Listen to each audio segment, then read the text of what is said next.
থেকে লিল্লাহি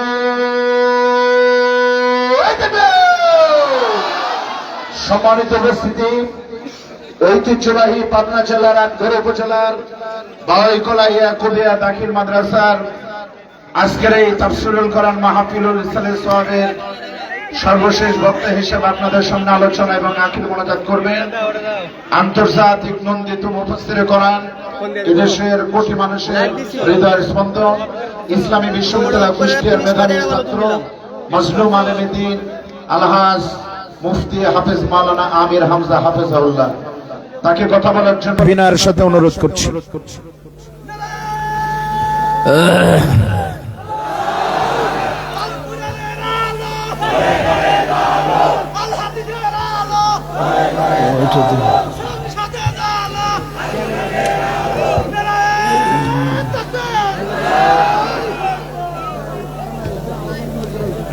আসসালামু আলাইকুম ওয়া রাহমাতুল্লাহি ওয়া বারাকাতুহু। রিভাব দেন। ফাউযু বিল্লাহি মিনাশ শাইতানির রাজীম। বিসমিল্লাহির রহমানির রহিম।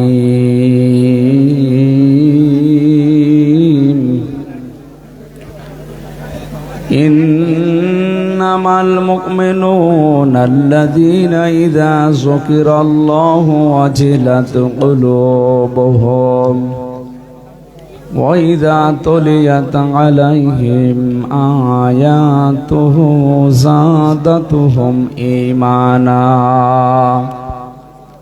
ওয়া আলা রাব্বিহিম ইয়াতাওয়াক্কালুন।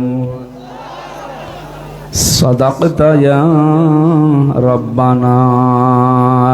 আল্লাহুম্মা সাল্লি আলা সাইয়্যিদিনা মাওলানা মুহাম্মাদ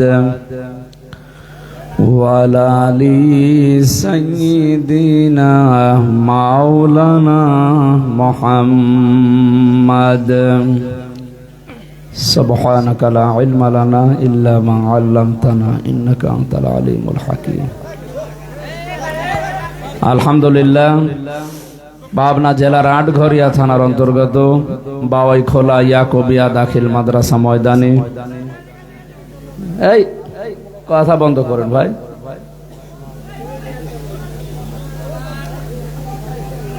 মহাবিশ্বের মহাবিশ্বয় আমাদের মালিকের মুখের পবিত্র বাণী কোরআনে কারীম, পবিত্র এই অনুষ্ঠানের সম্মানিত সভাপতি, আজকের মাহফিলের প্রধান অতিথি, ইসলামী বিশ্ববিদ্যালয় কুষ্টিয়া দাওয়া অ্যান্ড ইসলামিক স্টাডিজ বিভাগের শ্রদ্ধাভাজন শিক্ষক প্রফেসর ডক্টর গোলাম মাওলা, আপনাদের এলাকার সন্তান, আতালাল্লাহু উমরাহু ওয়া বারাকাল্লাহু ফি হায়াতি, বলেন আমিন। এতক্ষণ আলোচনা রাখলেন নন্দিত মুফাসসিরে কোরআন, ইসলামিক চিন্তাবিদ আলহাজ মাওলানা মুফতি বজলুর রশিদ মিয়া দামাত বারকাতুহুমুল আলিয়া। আলোচনা রেখেছেন আলহাজ মাওলানা শফিউল্লাহ কিশোরগঞ্জ, মাওলানা জহরুল ইসলাম খান, জনাব মাওলানা আব্দুল বারী রশিদি, মাওলানা সৈয়দ আল বেলালি, মাওলানা তাহা বিন জহরুল ইসলাম, নাম না জানা অন্যান্য ওলামা ইকরাম, সামনে বসা মুসলমান ভাইরা, পর্দার আড়ালের সম্মানিতা মা এবং বোনেরা, প্রশাসনের ভাইরা, প্রাণপ্রিয় পাবনাবাসী, আল্লাহর দরবারে শুকরিয়া জানাচ্ছি যে আজকে সারা রাত কোরআনে কারীমের জন্য আমরা জেগে আছি।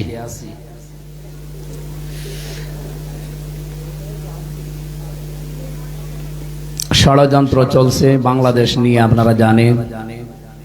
বিভিন্ন ইস্যু তৈরি করে জালেমরা এখনো বসে নেই, বিশেষ করে আমাদের প্রতিবেশী জালেমরা। বাংলাদেশে কোনো মন্দির ভেঙে মসজিদ বানানো হয়েছে আমি দেখি নাই, শুনিও নাই, কোন জায়গায় আমি পড়িও নাই। কিন্তু আপনি দেখেন আমাদের প্রতিবেশী বলে যারা দাবি করে, এরা আমাদের মসজিদগুলো ভেঙ্গে ভেঙ্গে এরা মন্দির বানিয়ে দিচ্ছে। ওরা সারা দুনিয়ার কাছে মানুষকে জানায় যে আমরা সংখ্যালঘু।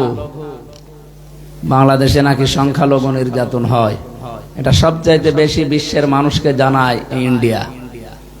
অথচ সবচাইতে বেশি এখন সংখ্যালঘু তাদের দেশে নির্যাতিত হচ্ছে। ওই দেশে মুসলমানেরা সংখ্যালঘু না? কথা বলে না কেন? হিন্দু, বৌদ্ধ, খ্রিস্টান ঐক্য পরিষদ না, ঐক্য ফ্রন্টের সভাপতি বিজন কুমার সরকার, এই লোকটা আজকে সকালে আপনারা দেখেছেন সংবাদ সম্মেলন করে জানিয়েছে বাংলাদেশের সংখ্যালঘু নির্যাতন সবচাইতে বেশি করেছে যারা এতদিন ক্ষমতায় ছিল তারা।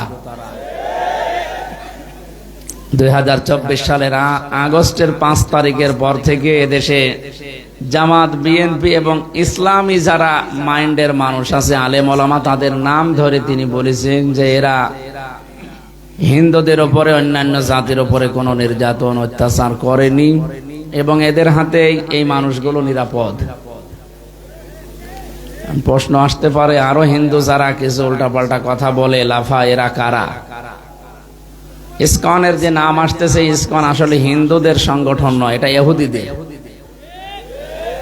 ওর প্রধান যে প্রতিষ্ঠাতা আপনার কি স্বামী প্রভুপাদ এরকম একটা নাম আছে ওনার। এই লোকটা খ্রিস্টান চার্চে লেখাপড়া করার কারণে ওখান থেকে কিছু শিক্ষা দীক্ষা নিয়ে ওটা হিন্দুদের ভেতরে প্রচার করার জন্য যখন উঠে পড়ে লেগেছিল, হিন্দুরা মানে নাই। শেষ পর্যন্ত বিশ্বের বিভিন্ন দেশে, এমনকি বাংলাদেশেও যারা নিম্নমানের হিন্দু, এই ছোটখাটো কাজ যারা করে, অভাব যাদেরকে ঘিরে ধরে, এই মানুষগুলোকে তারা টার্গেট করে। ঢাকার স্বামীবাগের পাশে যে মেথরপট্টি আছে, এদেরকে তারা কাজে লাগিয়েছে। সিলেটের যারা চা বাগানে কাজ করে গরিব মানুষ, এদেরকে তারা কাজে লাগিয়েছে। পঞ্চগড়, ঠাকুরগাঁও যারা এই পাথর ভাঙে, এদেরকে তারা কাজে লাগিয়েছে। এই নিম্নমানের হিন্দুদেরকে তারা টাকা পয়সা দিয়ে দলে ভিড়িয়ে এরা একটা নতুন বিষয় আবিষ্কার করতে চাচ্ছে। এই জন্য এরা সরাসরি হিন্দু নয়। হিন্দু ভাই যারা আছেন সারা বাংলাদেশ সহ বিশ্বে, আপনারা উল্টাপাল্টা ধারণা করবেন না মুসলমানদের প্রতি। আমরা সব এখনো ঠিক আছি। আপনি দেখতে পাননি 2024 সালের 5 আগস্টের পর থেকে দেশের মুসলমানেরা মন্দির পাহারা দিয়েছে। আমরা যদি মন্দির ভেঙে ফেলবো তো পাহারা দিলাম কেন? সুতরাং প্রপাগান্ডায়, বিশেষ করে যারা মিথ্যা তথ্য ছড়াচ্ছে ফেসবুকের মাধ্যমে, সামাজিক যোগাযোগ মাধ্যমে, ইন্টারনেটে, তাদের কোনো কথা বিশ্বাস করে ফাঁদে পা দেওয়া যাবে না। বিশেষ করে উস্কানিতে, দুই বোন মিলে এখন কিন্তু উস্কানি আরম্ভ করেছে। সারা পৃথিবীর বিভিন্ন মানুষের সিম্পেথি পাওয়ার জন্য এখন একটা নতুন ওয়াজ আরম্ভ করেছে। শয়তান জান্নাতের গেটে দাঁড়িয়ে ওয়াজ করেছিল, কসামাহুমা ইন্নী লাকুমা লামিনান নাসিহিন, আমাকে বিশ্বাস করো না, আমি তোমাদের হিতাকাঙ্ক্ষী, আল্লাহর কসম করে বলছি। শয়তান কসম করেছে কার? বলেন। উনিও এখন বিভিন্ন জিনিসের কসম দিয়ে মানুষকে জানাচ্ছে যে আমি নির্বাচিত ছিলাম, আমাকে উৎখাত করা হয়েছে। এটা ডাহা মিথ্যা কথা। 15.5 বছর তো নির্বাচনই হয়নি, আপনি নির্বাচিত হইলেন কি করে? নির্বাচিত হওয়া যায় যে পদ্ধতিতে, তার নাম নির্বাচন। কি নির্বাচিত হওয়া যায় যে পদ্ধতিতে, এর নাম কি? আল্লাহ বলেন হুয়াজি তাবাকুম, আমি তোমাদেরকে নির্বাচিত করি। লক্ষ লক্ষ নবীর উম্মত থেকে আল্লাহ আমাদেরকে বাছাই করে নির্বাচিত করে দুনিয়ায় পাঠিয়েছেন। অথচ সেই সিস্টেমটা আপনি এই 15.5 বছরে ভেঙে ফেলেছেন। নির্বাচন বলতেই তো কিছু ছিল না। আমার 33 বছর বয়স এখন, আমি 3 বার ভোট দিতে পারি 18 বছরের পরে, একবারও পারি না। কি সবচাইতে বড় বিষয়, 154 জন নির্বাচনের আগে ঘোষণা দিয়ে দিয়েছেন সেবার নির্বাচন হয়নি। এরপরে নির্বাচন দিনের বেলা হবে না, আপনি রাতেই করে ফেললেন। নির্বাচন যে দেশে রাতে হয়েছে এর প্রমাণ আছে না? এই যে পেছনে পুলিশ দাঁড়িয়ে আছে। আমার সাথে এক ওসি সাহেব ছিল জেলখানায় 3 বছর। উনি আমার একদিন এসে বলছে, হুজুর দেখেন তো আমার তওবা হয়েছে কিনা। কিভাবে? যে এই যে নির্বাচন গেল, এই নির্বাচনে আমি বাইরে ছিলাম। আমি আমার যা লোকজন আছে, বিশেষ করে এসআই এবং কনস্টেবল যারা আছে, দারোগা, এদেরকে নিয়ে আমি রাত 12টার পর থেকে আল্লাহর নামে ভোট কাটা আরম্ভ করলাম। আমি ফাঁসির কন্ডেম ছেড়েছিলাম। আমার কাছে এসে এইভাবেই বলছিল, এই যে কোরআন শরীফ আমার সামনে, যে ফজরের আজান পর্যন্ত এই কাজ কারবার করে ভর্তি করে আমি পাঠিয়ে দিলাম জায়গা মতো। এবার গোসল করলাম, ওযু করার পরে 2 রাকাত নামাজ পড়লাম, বললাম আস্তাগফিরুল্লাহ। হুজুর আমারই তওবা হয়েছে? না, আপনি তো আল্লাহর কাছে দোষ করেননি, আপনি দোষ করেছেন হামজার কাছে। একটা এমপি বানাতে 3.5 থেকে 4 লাখ হামজা লাগে। কথা বলছেন এখানে? আপনি আমাদের কারো রায় না নিয়ে রাতের বেলায় এই কাজ করে ফেললেন, আর আপনি এখন আস্তাগফিরুল্লাহ পড়ছেন। আপনি কি দোষ আল্লাহর কাছে করেছেন? এই জন্য আপনার তাওবা হয়নি। হ্যাঁ, তাওবা করবেন তাদের কাছে, অপরাধ করেছেন যার কাছে। তাওবার যে 3টা শর্ত, প্রথম হচ্ছে আপনি অনুশোচনা করবেন, 2 নম্বরে স্বীকার করবেন। স্বীকার করবেন কার কাছে? দোষ করেছেন যার কাছে। আপনি তো আল্লাহর কাছে দোষ করেননি যে আস্তাগফিরুল্লাহ পড়লে আল্লাহ মাফ করে দিবে। আপনাকে স্বীকার করা লাগবে 3.5 থেকে 4 লাখ হামজা এবং হামজার স্ত্রী যারা আছে, বোন যারা আছে, মা যারা আছে, এদের কাছে হয়তো আপনি বাড়ি বাড়ি গিয়ে মাপ চেয়ে নিলেন, কিন্তু ভয়ঙ্কর বিষয়, এই 3.5 বছরে অনেক মানুষ দুনিয়া থেকে বিদায় নিয়েছে, তাদের কাছে মাপ চাবেন কি করে? এই জন্য সবচাইতে বড় ক্ষতি হয়ে গেল এই 15.5 বছর জালেমকে টিকিয়ে রাখতে যারা ডাইরেক্ট ইনডাইরেক্ট সাহায্য করেছেন, তাদের দুনিয়াও শেষ, আখিরাতও শেষ। পেছনে তারা দাঁড়িয়ে আছে, এই পুলিশগুলো হয়তো এগুলো করেনি, কিন্তু অনেকে করেছে যারা এখনো চাকরিতে যোগ দেয়নি। কারণ তারা জানে যে আমরা যা করেছি কেউ না জানে, আমি নিজে তো জানি, জনগণের সামনে পড়লে এখন পিটিয়ে মেরে ফেলবে। এই জন্য এই মিথ্যা কথা ছড়ানো থেকে বিরত থাকা দরকার। আপনি একটা হাসি মানুষ, কি মিথ্যা কথা ছড়ালে হাসিদের বদনাম হবে না? এটা আমরাও তো হাসি দুইজনেই। আপনি যে মিথ্যা কথা ছড়াচ্ছেন, আপনার নামে কয়েকদিন পরে দেখবেন আর হাসি বলবে না, বলবে পাজি। সেইটা তো আমাদের নামও চলে আসবে। এত টাকা খরচ করে হজ করলাম, আর এখন যদি পাজি শোনা লাগে আপনার কারণে। এজন্য আশা করছে মিথ্যা তথ্য আর ছড়াবেন না। তামাম দুনিয়া জানে যে আপনি মিথ্যা কথা বলেন, অন্তত এই বিষয় আর মিথ্যা ছড়াবেন না। কিসের রাজনীতি করে কিসের নির্বাচিত হয়েছিলেন আল্লাহ ভালো জানে। একবারও নির্বাচন এই 15.5 বছরে হয়নি। সুতরাং 8 সাল থেকে 24 সাল পর্যন্ত যারা নির্বাচনের মাধ্যমে মানুষকে প্রহসন দেখিয়েছেন, এরা যদি নামের পরে সাবেক এমপি, সাবেক মন্ত্রী লেখে, জায়েজ নেই। কারণ আপনি তো নির্বাচিত ছিলেন না, আপনাকে আমরা ভোট দেয়নি, আপনি ভোট চোর। খুব বেশির থেকে বেশি আপনি পোস্টারে লিখতে পারেন সাবেক ভোট চোর। সাবেক এমপি, সাবেক মন্ত্রী লেখা ঠিক না। আর এই 15.5 বছরে যা টাকা পয়সা নিয়েছেন, রাষ্ট্রের বেতন ভাতা যাই বলেন, এগুলো সব ফেরত দেওয়া লাগবে। যেহেতু নির্বাচন হয়নি, আপনি এগুলো নেওয়াও বৈধ হয়নি, এগুলো ফেরত দেবেন, জনগণের কাছে ক্ষমা চাইবেন নিঃস্বার্থ ভাবে। এরা যদি মন থেকে বলে ঠিক আছে মাফ করে দিলাম, তাহলে আপনি পরিত্রাণ পাবেন। তাছাড়া মাফ পাওয়ার কোনো কায়দা নেই। কথা বুঝতেছেন? সবচাইতে বড় কঠিন বিষয় এবার বলছি, সূরা শুরার 42 নম্বর আয়াত, ইন্নামাস সাবিলু আলাল্লাযীনা ইয়াযলিমুনান নাস। আল্লাহ পাক বলেন, অবশ্যই আমি নিজে মামলা দেব তাদের বিরুদ্ধে যারা মানুষ হয়ে মানুষের উপরে জুলুম করছে, করবে। ইয়াজলিমুনা মুজারে, বর্তমান ভবিষ্যৎ, প্রেজেন্ট ফিউচার। এখানে আল্লাহ ইয়াজলিমুন আল মুসলিমুনা দেয়নি, ইয়াজলিমুন আন নাস দিয়েছেন। হিন্দু কি মানুষ না? এই কথা বলছেন এখানে। বিশ্বজিৎ কি মানুষ ছিল না? হিন্দু হতে পারে কিন্তু তো মানুষ। আপনি কেন মানলেন? আবার আর ফাহাদ কি মানুষ না? ও মুসলমান হতে পারে, সে তো মানুষ। কথা বলেন না কেন? সুতরাং মানুষ হয়ে যারা মানুষের উপরে জুলুম করে, অত্যাচার করে, তাদের বিরুদ্ধে মামলা হামজা না দিলেও দেবে কে? 1628টা চেয়ার ছিল এই দেশে, মেন চেয়ার। এই চেয়ারে 15.5 বছরে যারাই দায়িত্বে ছিলেন, আল্লাহর কসম প্রত্যেকেই আল্লাহর মামলার আসামি। বাদী যত বড় হয় মামলা কিন্তু এরকম কঠিন হয়ে যায়। এখানে কথা বলেন, কি সমস্যা কি?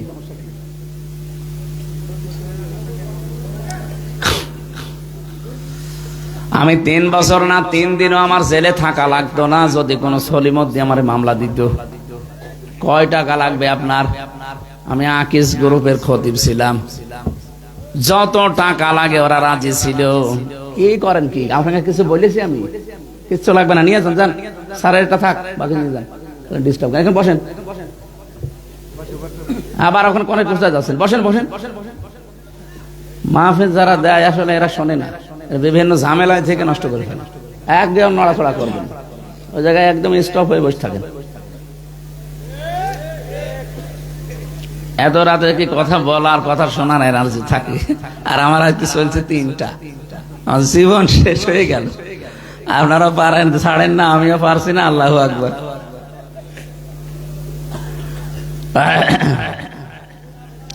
আমার ভাইরা,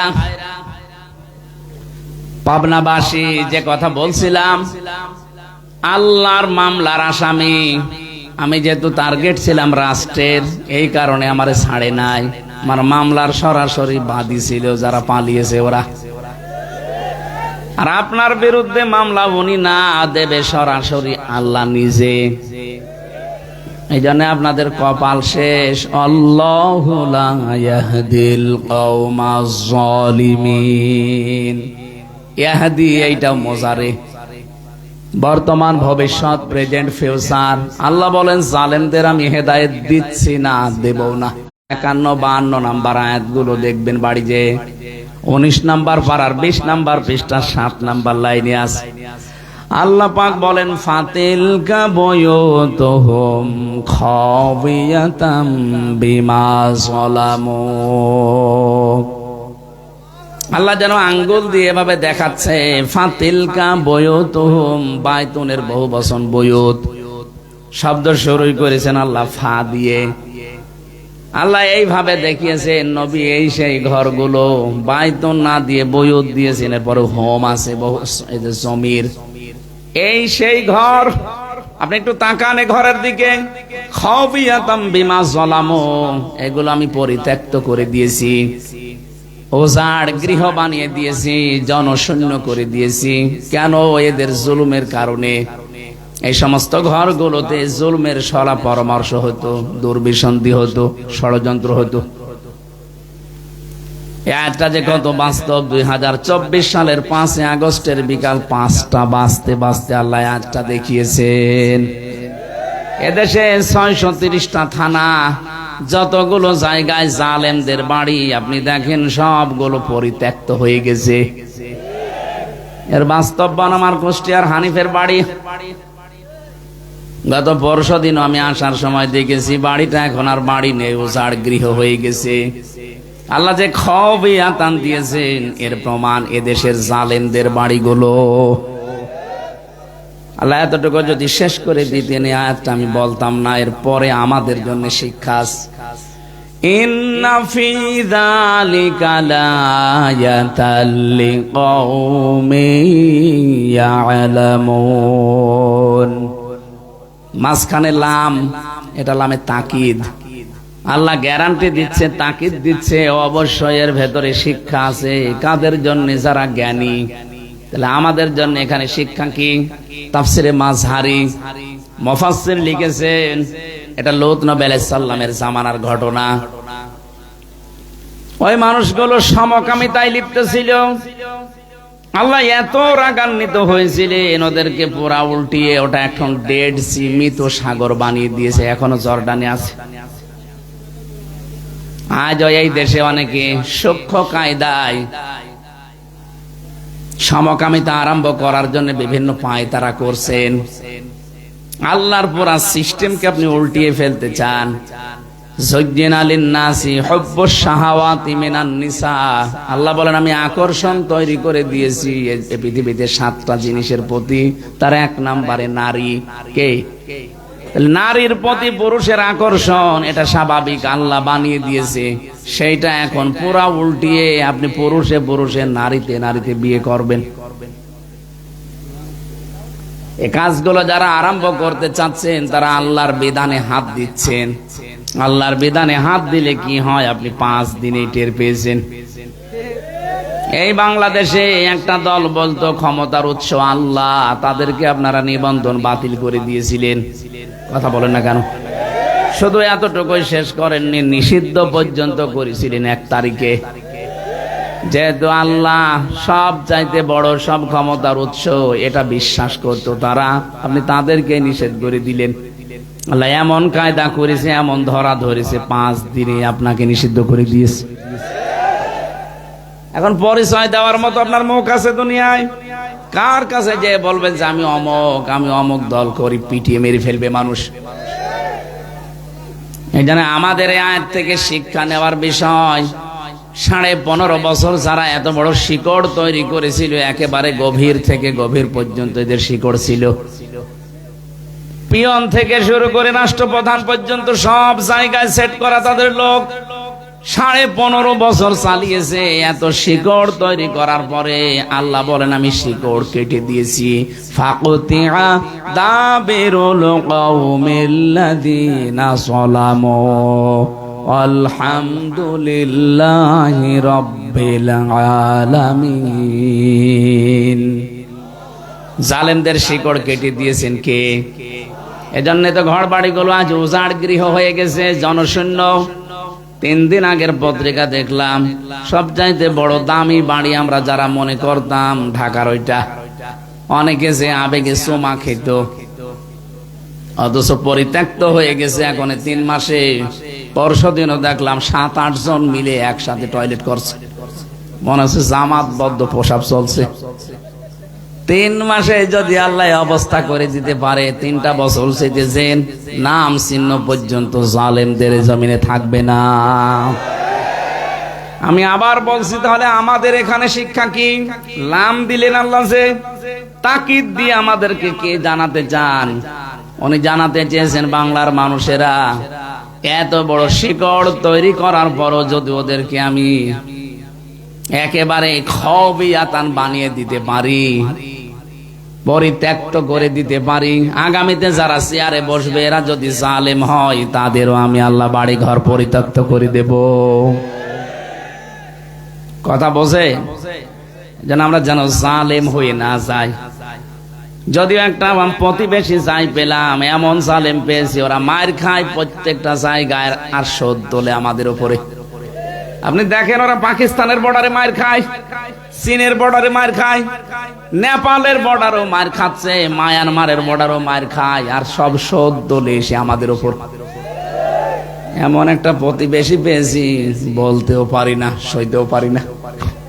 হেদায়েত কামনা করেও তো লাভ নেই, কারণ ওদের হেদায়েত আল্লাহ দেবে না। জালেম যখন জুলুমের সীমানা পার করে ফেলে, তখন আল্লাহ হেদায়েত থেকে বঞ্চিত করে দেয়। ফেরাউন দেখেন নিও হেদায়েত পায়নি কেন? কারণ ও শেষ পর্যায়ে চলে গিয়েছিল জুলুমের। আমার মনে হচ্ছে 15.5 বছরে যারা জুলুমের শেষ পর্যায়ে পৌঁছে গেছে, এই মানুষগুলো আর ফিরে আসবে না।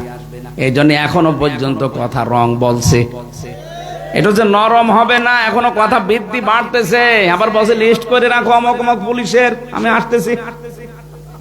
ওটা লজ্জা আছে?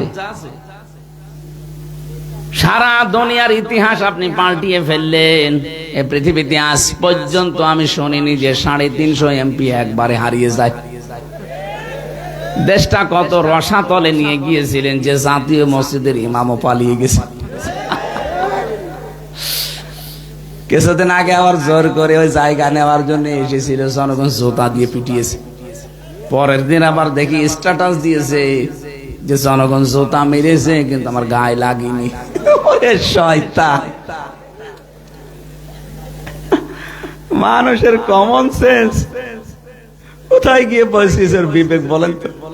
একটা ইমাম সাহেবকে মানুষ যদি জুতা মারে, ওই রকম মানুষের ইমামতি করা ঠিক? শুধু মসজিদের ইমাম না, রাষ্ট্রের ইমামও তো ঠিক না।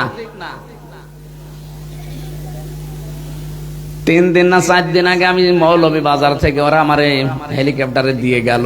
আসার সময় পাইলটকে বললাম এই যে হুক লাগানো আছে, আমার হাত পড়েছিল, মানে আমার দিকে তাকিয়ে বলছে ওখানে হাত দেবেন না, হুকটা যদি ছড়ে যায় পড়ে যাবে।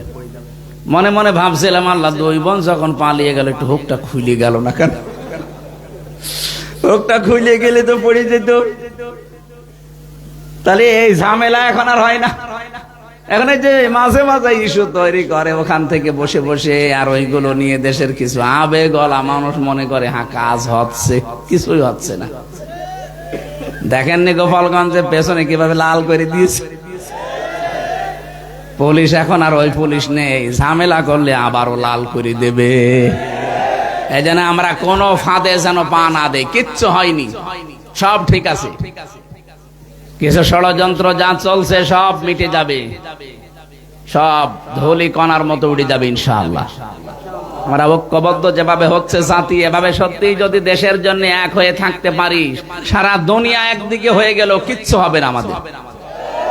কিন্তু ঐক্যবদ্ধ ভেতরে যদি কেউ ফাটল ধরায় কোনো মুনাফিক, আবার কিন্তু সামনে সমস্যায় পড়া লাগবে। বাংলাদেশ এখন উহুদের ময়দানের মতো আছে। কি উহুদের ময়দানে মানুষ মনে করেছিল যা বিজয় হয়ে গেছে, এবার যে গনিমতের মাল কুড়াতে গিয়েছে নবীজির আদেশ বাদ দিয়ে, তখন ঠিক আবার অতর্কিত হামলায় অনেক মানুষ মারা গিয়েছে। আমাদের অবস্থা ঠিক এখন উহুদের ময়দানের মতো আছি। একটু ছাড় পেয়ে ফ্রি পেয়ে মন যা বলছে আমরা যেন তাই না করি। অনেকে কিন্তু আরম্ভ করেছে দেখতে পাচ্ছি, কথা বলেন না কেন? অনেকেই তাদের সে পুরাতন অভ্যাসে আবার ফিরে যাচ্ছেন, সাদাবাজি করা, বিভিন্ন বাজার দখল করা। আরে ভাই এখনো তো যুদ্ধ শেষ হয়ে যায়নি, নবীজির ওই কথা মতো থাকেন, টিকে থাকা লাগবে। আগে ষড়যন্ত্রগুলো আগে বন্ধ হোক। মামলা যা হয়েছে 160টা হবে না, 560টা মামলা লাগবে। আমি জেলখানায় এক একজনকে জিজ্ঞাসা করতাম কয়টা মামলা দিয়েছে, একজন বলছে 313টা, একজন বলছে 560টা। তাই আমরা চাই গণহত্যার সাথে যারা জড়িত সবাই না, যেই কয়জন জড়িত সত্যিকার অর্থে তাদের শাস্তি দেওয়া দরকার, নাইতে আগামী পৃথিবী বসবাসের যোগ্য করে রাখা যাবে না। কথা বলছেন আমার? এজন্য যারা এই কাজ করেছেন, 2722 জন মানুষকে হত্যা করেছেন এই 5 তারিখের আগ পর্যন্ত, 2780 জন মানুষকে পঙ্গু করে দিয়েছেন। কারো হাত নেই, কারো পা নেই, কারো চোখ নেই। এটা বিশাল বোঝা দিয়ে গেলেন এই পরিবার, সমাজ, রাষ্ট্রের উপরে। এদের বিচার যদি না হয় আগামীতে যারা বসবে তারা এর চাইতে ডবল জালেম হবে। কথা বলেন না কেন? আমরা চাই যারা যা করেছে দ্রুত শাস্তি দেওয়া হোক, যেন পৃথিবী দেখে শিক্ষা নিতে পারে না এদেশে এখনো আইনের শাসন আছে। এতদিন শুধু বলি উড়িয়েছে যে আমরা আইনের শাসন প্রতিষ্ঠা করছি, পুরাটা মিথ্যা কথা। আমারে ধরে নিয়ে গেল আমার বাড়ি থেকে, পরের দিন পেপারে দিল না, ওনারে চোড়হাঁস থেকে নিয়ে এসেছে। এই মিথ্যা শুরু হয়েছে একেবারে জামিন পর্যন্ত, পুরাটা মিথ্যা ছিল। একটা ঠনকো মামলা দিয়ে 3 বছর পর্যন্ত আটক করে রাখলেন। আপনার বিবেক একটু কাঁদেনি? আপনার বিবেক নেই তো কাঁদবে কি করে? বিবেক থাকলে আপনজন যারা আছে তাদেরকে ছেড়ে মানুষ চলে যায়। নবীজি যেদিন নবুয়ত পেয়ে আসে সেদিন খাদিজাতুল কুবরা বলেছিলেন, হে স্বামী আবুল কাসেম, ভয় পাবেন না, ইন্নাকা লা তাসিলুর রাহিমা, আপনি তো আত্মীয়তার সম্পর্ক ঠিক রাখেন, রক্তের সম্পর্ক যারা ঠিক রাখে তাদের কোনো ভয় নেই, কোনো জিন পরিভূত কেউ আপনাকে ভয় দেখাতে পারে না। এখান থেকে প্রমাণ হয় যারা রক্তের সম্পর্কগুলো ঠিক রাখবে তাদের ভয় আল্লাহ দূর করে দেবে। অথচ আজ হাজারো মানুষ দেখতে বেশ ভালোই মনে হয়, কিন্তু আত্মীয়তার সম্পর্কগুলো আমরা ঠিক রাখতে পারছি না। যাদের কারণে পারছি না তাদেরও সতর্ক হওয়া লাগবে। আজ পরিবারে একটা পুরুষ তার রক্তের সম্পর্ক যাদের সাথে, বিশেষ করে তার আপন ভাই, আপন বোন, মা বাবা, চাচা, ফুফু, এদের সাথে রাখতে পারে না, যার কারণে সেটা হচ্ছে তার বউ। কথা বলে না কেন? মেয়েরা নেই তো, আছে তো না, সব ঘুমিয়ে পড়িস। সম্মানিতা মা বোনেরা, শুধু নামাজ পড়া, রোজা রাখা, কালো বোরকা পরা ইবাদত না। পারিবারিক জীবনে এটা যে কত বড় ইবাদত। হযরতে খাদিজাতুল কুবরা রাদিয়াল্লাহু তাআলা আনহা তার স্বামীকে অভয় দিচ্ছে, আপনি ভয় পাবেন না, আপনি রক্তের সম্পর্ক ঠিক রাখেন। সুতরাং যারা রক্তের সম্পর্কগুলো আরো অটুট করবে তাদের ভয় নেই। সূরা নেসার তাফসিরে এসেছে সবকিছু আল্লাহ কমপ্লিট করার পর এই যে রেহেম যেটা, এটা আল্লাহর কুদরতি পা চেপে ধরেছিল। ডাক দিয়ে বলে, মাবুদ তুমি আমার ব্যাপারে তো কিছু বললে না। আল্লাহ পাক বলেন, তোমার ব্যাপারে আমার সিদ্ধান্ত এই, যারা তোমার সাথে সম্পর্ক ঠিক রাখবে আমার সাথে তাদের সম্পর্ক আছে, যারা তোমাকে কাট করে দেবে আমি আল্লাহ তাদেরকে কাট করে দিলাম। বলেন নাউজুবিল্লাহ। কি বুঝলাম এখান থেকে?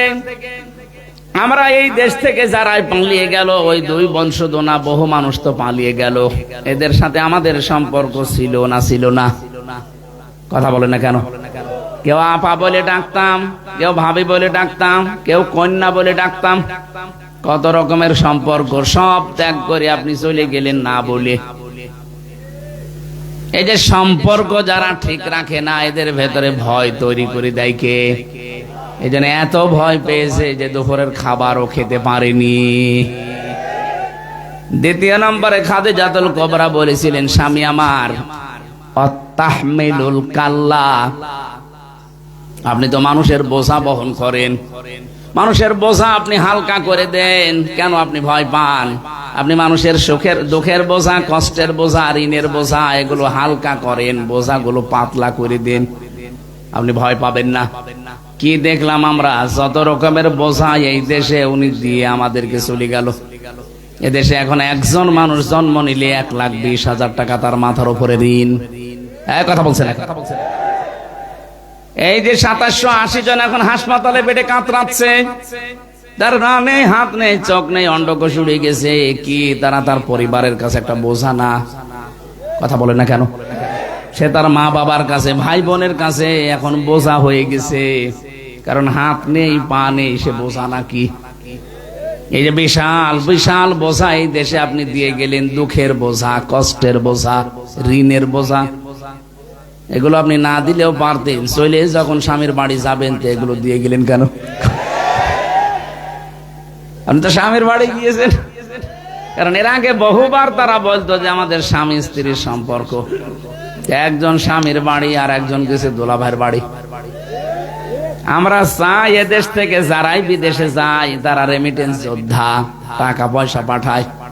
আপনারা 3 মাস আর 6 দিন হয়ে গেল, কই টাকা তো পাঠান না। কি করছেন আপনারা? 2 জন মিলে অন্তত 2 বোন মিলে টাকা পয়সা একটু কামাই করা যাচ্ছে না? কেউ স্বামীর পকেট মারবেন, কেউ দুলাভাইয়ের পকেট মারবেন। ওইটা একটা কৃপণ তো, এই জন্য পকেটে টাকাও রাখে না। তাহলে কি বললাম এখান থেকে বলেন তো? যারা মানুষের বোঝা হালকা না করে আরো বোঝা দিয়ে যায়, চাপিয়ে দেয়, তাদের ভেতরে ভয় তৈরি করে দেয় কে? আজ কত মানুষ মানুষকে বোঝা দিয়ে গেছে, এই জন্য প্রশাসনের ওই মানুষগুলো এখন আরো যুক্ত হতে ভয় পায়। কত রকমের বোঝা আপনি প্রশাসনে আদালতে থাকার কারণে দিয়েছেন, বিনা কারণে একটা মানুষকে নিজে ধরিয়ে দিয়েছেন, মিথ্যা মামলা দিয়ে, মিথ্যা সাক্ষী দিয়ে তার জীবনটা নষ্ট করে দিয়েছেন। একটা মানুষ জেলে থাকা মানে তার পরিবার পুরা ধ্বংস হয়ে যাওয়া। কথা বলেন না কেন? বিশাল বিশাল বোঝা যারা দিয়েছিলেন, এই মানুষগুলোকে আমার মনে হয় ছাড় দেওয়া ঠিক হয়নি, এদের উপরও বোঝা দেওয়ার দরকার ছিল। কিচ্ছু জানে না, ঘরে ঘুমিয়ে আছে, ঘুম থেকে উঠে যাচ্ছে হাসতে, কি গো তুই গাছ কেটেছিস? কখন? স্বপ্নে। এইরকম মামলা দেশে ছিল না? ছিল না? ওই যে পেছনে সাক্ষী দাঁড়িয়ে, জিজ্ঞেস করেন তো। আমার মামলার যে আয়ু ছিল ওটা আমার নিজেই মাঝে মাঝে বলতো, হুজুর আপনার দোষ নেই আমি জানি, কিন্তু আপনার বাবাকে বলেন টাকা দেওয়া লাগবে। দোষ নেই জানেন, টাকা দেওয়া লাগবে না, টাকা কি আপনি আমার বাবার কাছে পান? মনে হচ্ছে টাকা পাই, টাকা দেওয়া লাগবে। সেদিন কল দিয়েছিল আমারে, বলছো হুজুর কিছু বলবেন না, আমারে মাফ করে দেন। মাফ করতে পারি, আগে টাকা ফেরত দেন। আপনি মাফ চাবেন, টাকা দেবেন না মানে? আগে টাকাগুলো ফেরত দিয়ে এরপরে বলেন মাফ চান। আমি যেই কথা তুলেছিলাম, আমার ষড়যন্ত্র জাল যেভাবে বিছিয়েছে, এটা আল্লাহর রহমত আর আমাদের ঐক্যবদ্ধ এই শক্তি ছাড়া সম্ভব না। আল্লাহ যেন তার রহমতের মাধ্যমে আমাদের শক্তি আরো বৃদ্ধি করে দেন। এত রাত পর্যন্ত যারা দাঁড়িয়ে আছেন, বসে আছেন, ধৈর্য নিয়ে আছেন, রাত জেগে জেগে, আমার মতো একটা ছোট্ট মানুষের জন্য সবাইকে ওয়েলকাম জানিয়ে শুকরিয়া আদায় করছি, আলহামদুলিল্লাহ। দরুদ আর সালাম পাঠ করার মাধ্যমে তেলাওয়াতকৃত আয়াত, যেটা সূরা আনফাল 3 নম্বর আয়াত, আল্লাহ রাব্বুল আলামিন বলেন 2 নম্বর আয়াত, এটা আল্লাহর দৃষ্টিতে মুমিন কারা। আমরা অনেক মানুষ মনে করে আমি নামাজ পড়ি, আমি রোজা রাখি, হজ করে আসলাম, আমি মুমিন হতে পারিনি। না। সাহাবী প্রশ্ন করলেন, হে নবী, আমি যে মুমিন, আমার ঈমান আছে, আমি কিভাবে টের পাবো? বিশ্বনবী বললেন, ইযা সাররাতকা হাসানাতুকা ওয়া সাআতকা সাজ্জিআতুকা ফাআনতা মুমিন। মুসলিম শরীফের হাদিস।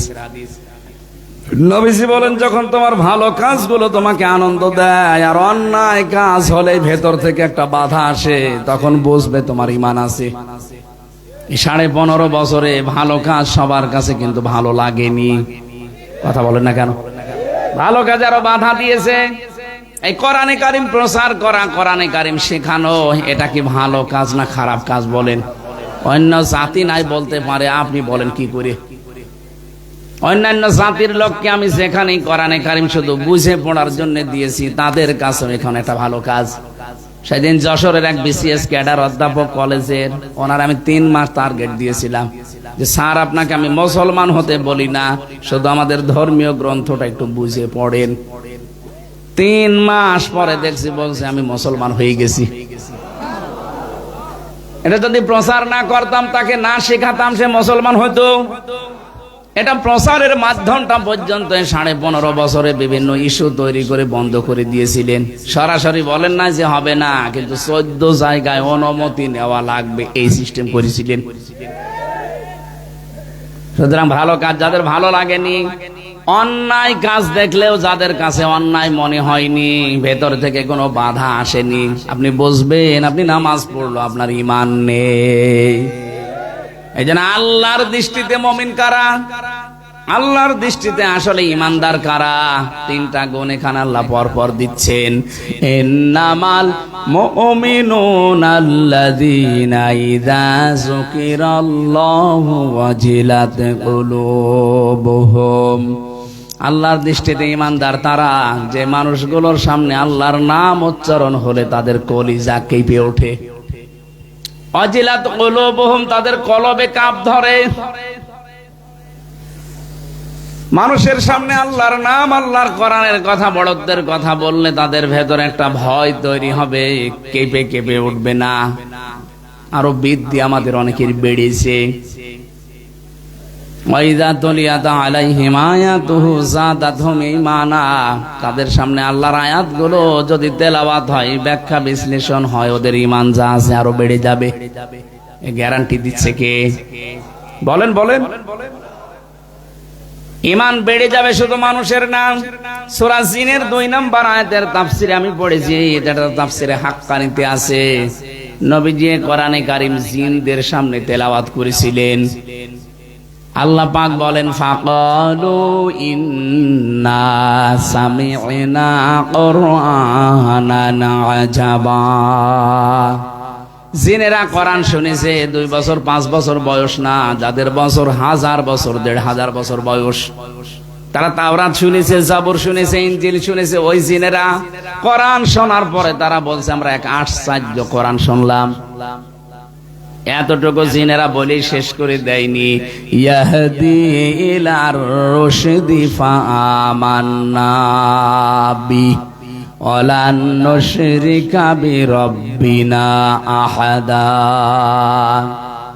জিনেরা বলে যে এমন কোরআন আমরা শুনেছি, কোরআন আমাদেরকে হেদায়েতের পথ বলে দিয়েছে, আমরা ঈমান আনলাম, এমন ঈমান এনেছি জীবনে কোনোদিন আল্লাহর সাথে আর শরীক করব না, আর শরীক করব না। এতটুকু না, গ্যারান্টি দিয়ে বলেছে ওয়ালাং তাজিদা, কখনো আমরা আর শরীক করব না। কয়েক মিনিট মাত্র কোরআনে কারীম শোনার পরে যদি তাদের ঈমান এত বেড়ে যায়, এত মজবুত হয়, যে কোরআন তাদেরকে হেদায়েতের পথ শুধু বলে দেয়নি, তারা সঙ্গে সঙ্গে ঈমান এনেছে। আর ঈমানটা এত শক্ত মজবুত যে আল্লাহর সাথে কোনোদিন তারা শরীক করবে না, সিদ্ধান্ত নিয়ে ফেলেছে।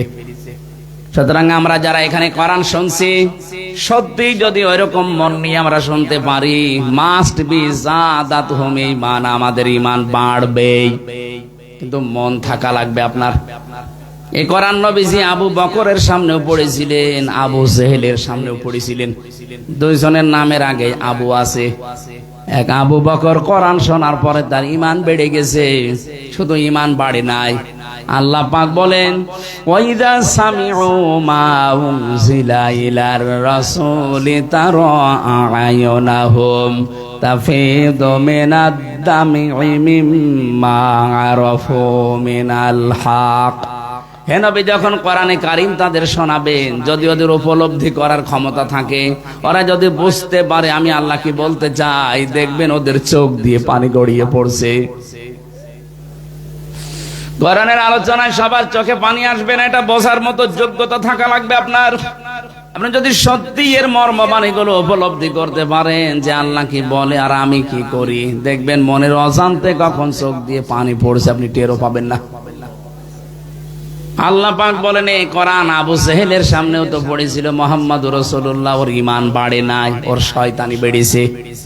শয়তানি এত বাড়া বেড়েছিল, কোরআনের বিরুদ্ধে আইন পর্যন্ত পাশ করেছিল।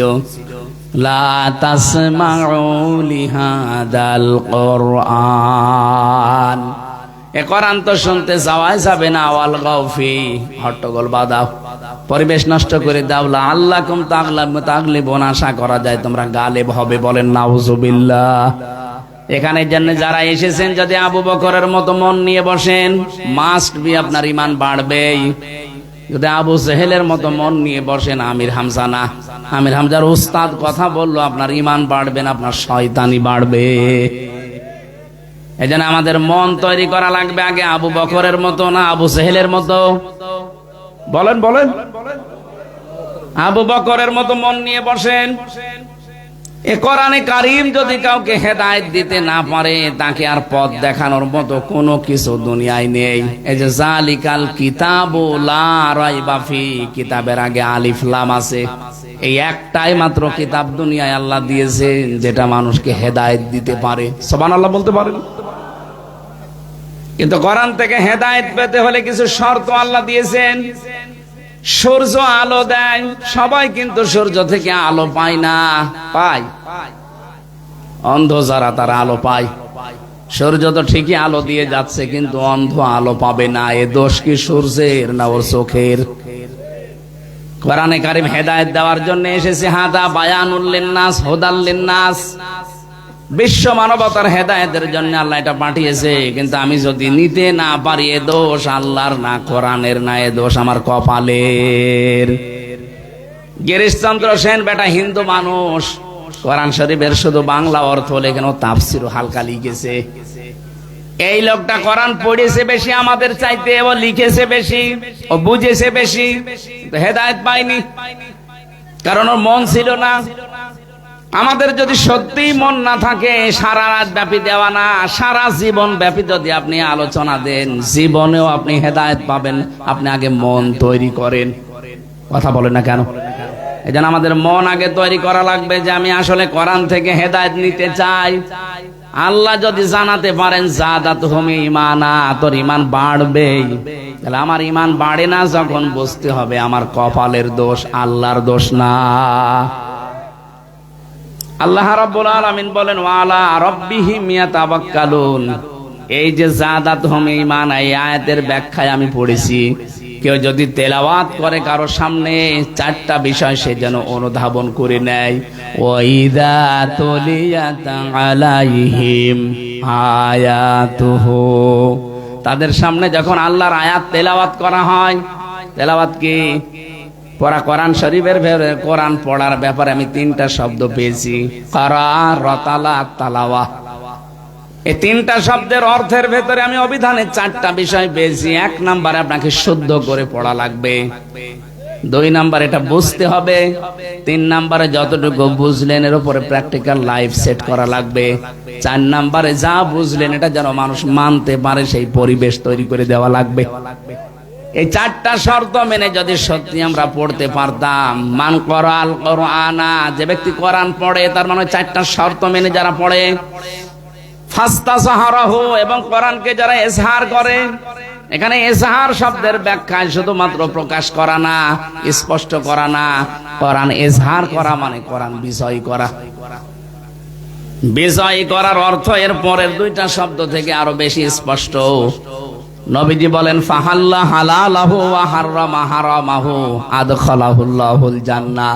কোরআন যদি দেশে, কোরআন যদি সমাজে বিজয়ী থাকে তাহলে হালালকে হালাল মানা, হারামকে হারাম জিনিস ছেড়ে দেওয়া সহজ হবে। আমাদের দেশে কোরআন বিজয়ী নেই, এই জন্য হারামকে হারাম জানার পরও আমরা ছেড়ে দিতে পারি না। এই কথা বলে না কেন? হালালকে হালাল জানার পরও আমরা আঁকড়িয়ে ধরতে পারি না, কারণ এদেশে কোরআন বিজয়ী নেই। কোরআন বিজয়ী থাকলে আপনি হালালকে হালাল জেনে আঁকড়িয়ে ধরতে পারতেন, হারামকে হারাম জেনে ছেড়ে দিতে বাধ্য হতেন। কারণ যখনই কোরআন বলতো ওয়াস-সারিকু ওয়াস-সারিকাতু ফাকতাউ আইদিয়াহুমা, চোর চুরি করলে পুরুষ হোক নারী হোক সাক্ষ্য প্রমাণে ধরা পড়লে হাত কেটে দাও।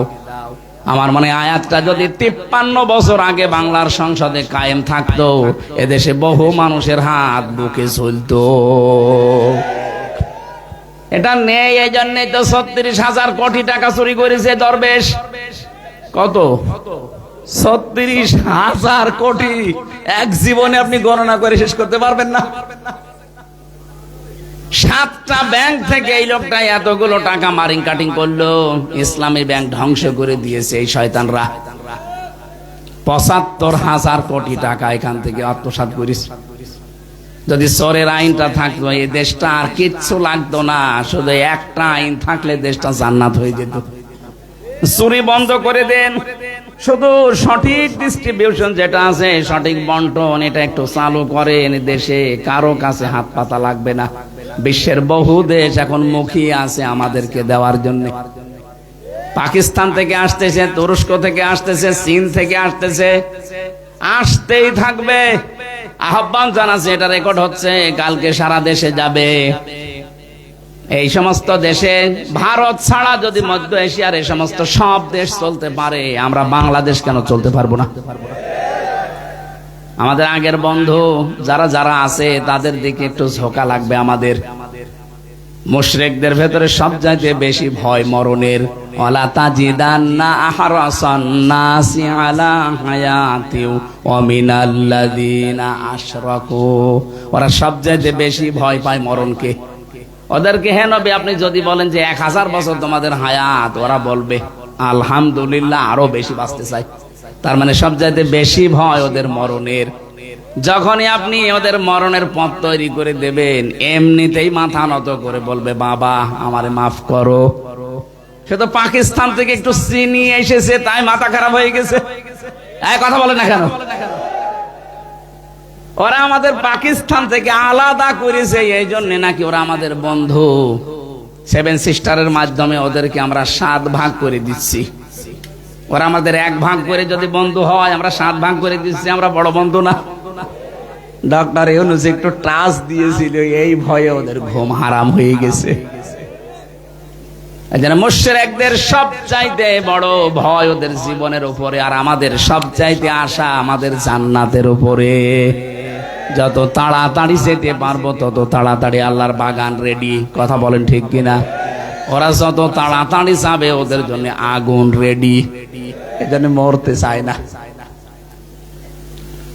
আমি আশা করব এখান থেকে আশপাশের এই দেশগুলো সব যদি ওদের ছাড়া চলতে পারে, আমরা অবশ্যই পারবো যদি আমাদের ঐক্যবদ্ধ এবং ঈমান তৈরি হয়। অমাং দাখালাহু কানা আমিনা। কাবা শরীফের উদাহরণ দিয়ে আল্লাহ জানিয়েছেন, কাবায় প্রবেশ করলে নিরাপত্তা দেয় কে? আরো জোরে বলেন। বাংলাদেশ কি কাবা শরীফ? বলেন। 6000 কিলোমিটার দূর আমাদের দেশ থেকে কাবা। আমাদের এই 56,000 বর্গ মাইল, তাহলে নিরাপত্তার চাদরে কাবার মতো ঢেকে রাখা লাগবে না। এ দেশ যদি কাবার মতো নিরাপত্তা দিতে চান, আল্লাহ কোরআনে সূরা আনামের 82 নাম্বার আয়াতটা দিয়েছেন আমাদেরকে, আল্লাযীনা আমানু ওয়া লাম ইয়ালবিসু ঈমানাহুম বিযুলমিন উলাইকা লাহুমুল আমন ইলা আখিরি আয়া। আল্লাহ বলেন ঈমান আনার পরে যদি ঈমানের সাথে জুলুম মিশ্রণ না করো, এখানে জুলুম মানে শিরিক, যদি ঈমানের সাথে শিরিক মিশ্রণ না করো, উলাইকা ইসমে ইশারা দিয়ে আল্লাহ এভাবে জানিয়েছেন, মনে হচ্ছে এভাবে আঙ্গুল দিয়ে দেখাচ্ছেন, উলাইকা লাহুমুল আমন, এরাই নিরাপত্তার হকদার। সুতরাং আমরা আল্লাহর পক্ষ থেকে যদি নিরাপদ দেশ উপহার পেতে চাই, বহির্বিশ্বের যত ষড়যন্ত্র থেকে যদি সত্যিই মুক্তি পেতে চাই, মাস্ট বি আমাদের যাদের ঈমান আছে শিরিক মুক্ত করা লাগবে। সূক্ষ্ম অনেকগুলো শিরিকে দেশে চলছে, তার মানে 1 নম্বরে বহু মুসলমান জেনে হোক না জেনে হোক করে ক্ষমতার উৎস কে? বলেন বলেন, কত মানুষ এখন এ দেশে নামাজ পড়ে রোজা রাখে, বলে না ক্ষমতার উৎস জনগণ, এটা শিরিক। কারণ আল্লাহ যেটা পারে ওইটা অন্য কেউ পারে, বিশ্বাস করার নাম। বলেন বলেন, ক্ষমতায় দিতে পারে কে? জনগণ পারে। তাহলে এই বিশ্বাস যারা করছেন সে যেই হোক, আপনি কিন্তু শিরিক করছেন, আর শিরিক করলে আপনি মুশরিক। মুশরিকের নিরাপত্তার দায়িত্ব আল্লাহর নেই। আল্লাহর দায়িত্ব হচ্ছে যদি ঈমান আনার পরে আপনি শিরিক মুক্ত জীবন গঠন করতে পারেন, তাহলে আমি আশা করি আমার কথার অর্থ বোঝাতে পেরেছি। এই দেশ এখন সারা বিশ্বের মুশরিক এবং ইহুদিদের চক্রান্ত থেকে যদি নিরাপদ করতে চান, যতটুকু যার ঈমান আছে মাস্ট বি শিরিক মুক্ত করা লাগবে। ওয়ালা তাহিনু ওয়ালা তাহজানু ওয়া আনতুমুল আ'লাউনা ইন কুনতুম মুমিনিন। কোনো ভয় নেই, কোনো চিন্তা নেই, তোমরাই বিজয় হবে যদি মুমিন হতে পারো। বিজয় দেওয়ার মালিক কে? মুমিন হওয়ার মালিক অবশ্য, মুমিন হওয়ার মালিক আল্লাহ। মুমিন আল্লাহ মুমিন হবে? আল্লাহ তো মুমিন আছে, আল্লাহ মুমিন না? আমরা আব্দুল মুমিন, আল্লাহ কি? আমরা এই জন্য ডাক দেই ইয়া মুমিনু। এখন মুমিন হওয়ার দায়িত্ব আল্লাহর না, মুমিন হওয়ার দায়িত্ব কার? আমাদের। আমরা যদি সত্যি ওই মুমিনের উপরে বিশ্বাস করে মুমিন হতে পারি, আল্লাহ আমাদেরকে 2টা জিনিস দেবেন। অবশ্যই আল্লাহ আমাদেরকে পৃথিবীতে কোনো ভয় কোনো চিন্তা এগুলো সব দূর করে দিয়ে পৃথিবীর যেটা দেওয়া দরকার ওটা আমাদের হাতে তুলে দেবেন। এজন্য আমাদের উচিত আমরা যে জায়গা থেকে আসি প্রত্যেকের জায়গা থেকে আমরা চেষ্টা চালাবো জনগণকে শিরিক এবং বেদাত থেকে মুক্ত করার। আপনাদের এই অনুষ্ঠানটা আমার মনে হয় আগামী বছর থেকে সিস্টেম বাদ দেওয়া দরকার। এত রাত পর্যন্ত যে সারা রাত এখন ঘুম কামাই, এ সারা দিন ঘুমালেও জের উঠবে না।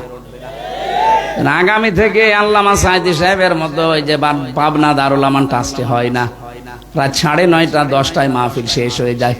অনেকে বলে হুজুর মানুষ আসে না, মানুষ আসে না মানে বাপ আসবে মানুষ। আপনি শুধু লিখে দেবেন পোস্টারের নিচে যে মাগরিব থেকে রাত 9টা পর্যন্ত মাহফিল শেষ। সাইদি সাহেব মানুষ ছিল, ওনার মাহফিলে যদি মানুষ আসতে পারতে আমাদের আসবে না কেন? আমরা নিয়মই বানিয়ে ফেলেছি প্রধান বক্তা রাত 12টায়। এটা করলে যে এখন তাহাজ্জুদের নামাজ, ফজরের নামাজ, সকালে কর্মজীবন আছে, কি করবেন বলেন তো? এই নিয়মটা পাল্টাতে হবে। আগামী থেকে এসব করবেন না। আপনি 9টা 10টার ভেতরে অন্তত অনুষ্ঠান ক্লোজ করে দেবেন, মানুষ বাড়ি যেয়ে ঘুমাতে পারে। এজন্য আমাদের ঈমানের ভেতরে যেন শিরিক না থাকে। আমি আবার বলছি এক কথাই, আল্লাহ যেটা পারে ওইটা অন্য কেউ পারে, বিশ্বাস করার নাম কি? শিরিক যারা করে তারা বলেন বলেন মুশরিক। আমরা যেন মুশরিক হয়ে কবরে না যাই। এদিকেও দুনিয়া পেলাম না, ওদিকেও আখিরাত নষ্ট হয়ে যাচ্ছে। আমরা শিরিক থেকে মুক্ত হব ইনশাআল্লাহ। তাহলে এই জমিনটা আল্লাহ নিরাপত্তার চাদর দিয়ে কাবার মতো ঢেকে দেবেন। এখানেও চুরি হবে না, ডাকাতি হবে না, ছিনতাই হবে না। কাবার চত্বরে যেমন ছিনতাই নেই, ছিনতাই আছে, ডাকাতি আছে। এই 56,000 বর্গ মাইল আল্লাহ ওইভাবে বানিয়ে দেবে। ওনার ইবাদতটা একনিষ্ঠ ভাবে শিরিক মুক্ত বেদাত মুক্ত যদি আমরা করতে পারি, ফালিয়াবুদু রাব্বা হাযাল বাইত আল্লাযী আত'আমাহুম মিন জু ওয়া আমানাহুম মিন খাউফ। খাবারের যে চিন্তা, ভয়ের যে টেনশন, এগুলো আল্লাহ সব দূর করে দেবে, কারণ গ্যারান্টি উনি নিচ্ছেন, উনি দায়িত্ব নিচ্ছেন।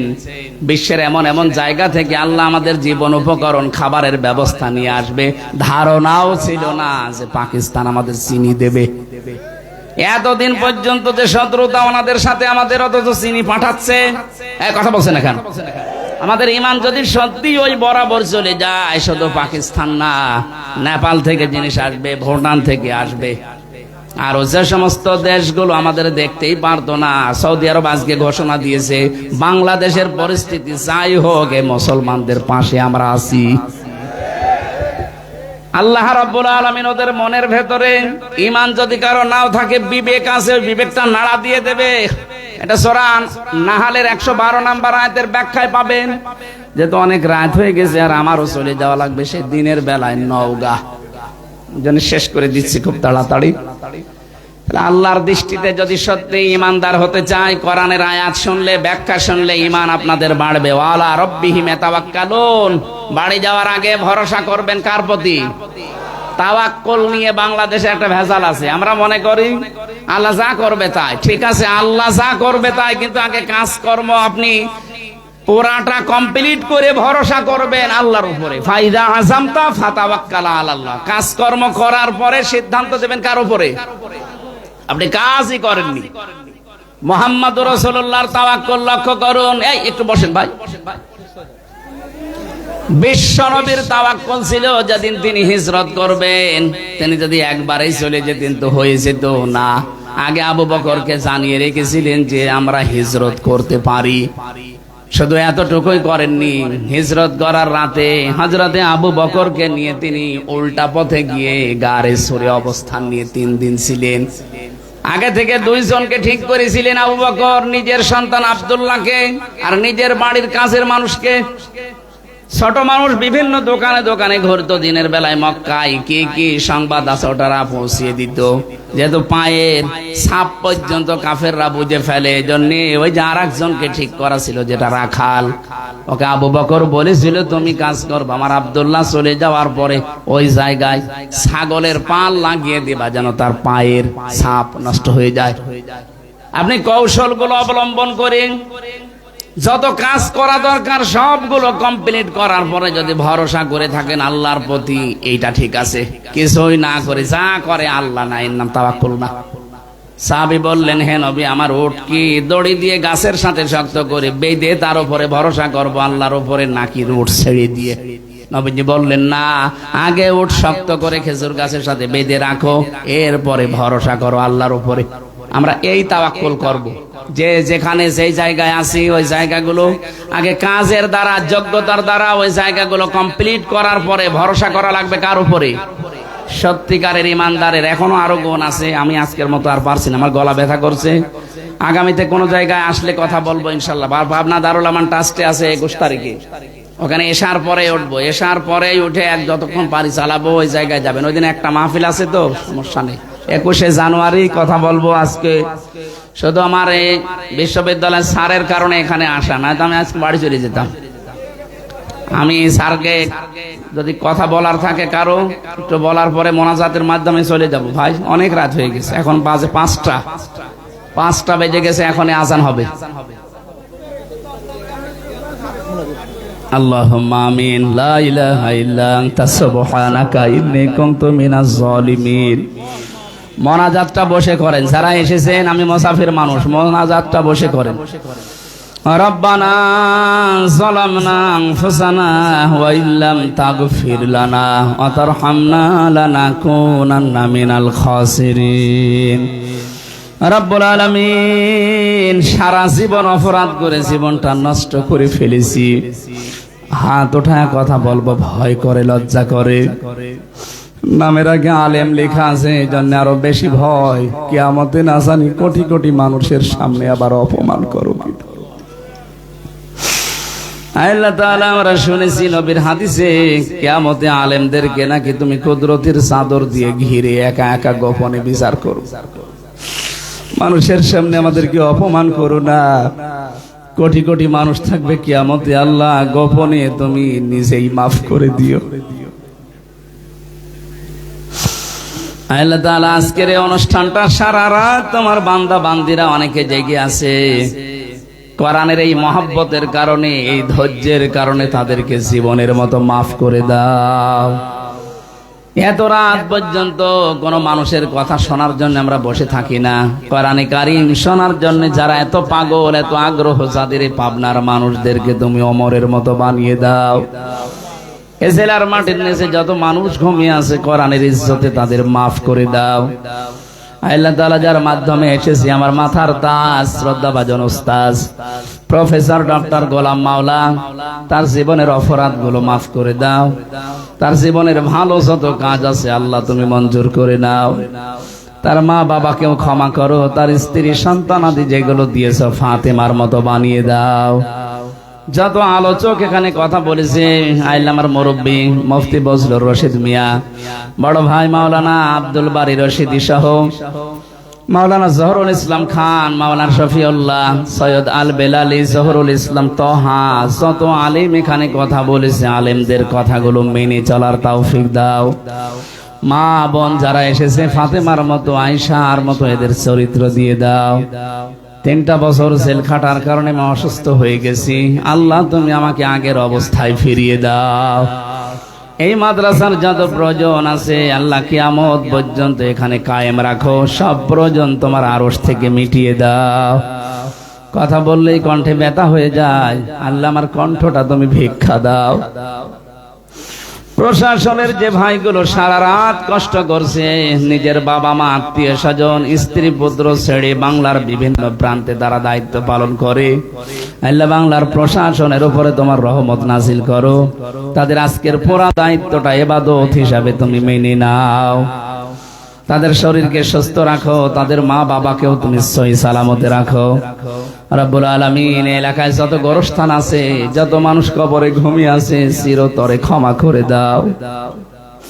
কখন কার কাছে আজরাইল পাঠিয়ে দাও জানি না, আসলেই যেন বলতে পারি লা ইলাহা ইল্লাল্লাহ মুহাম্মাদুর রাসূলুল্লাহ।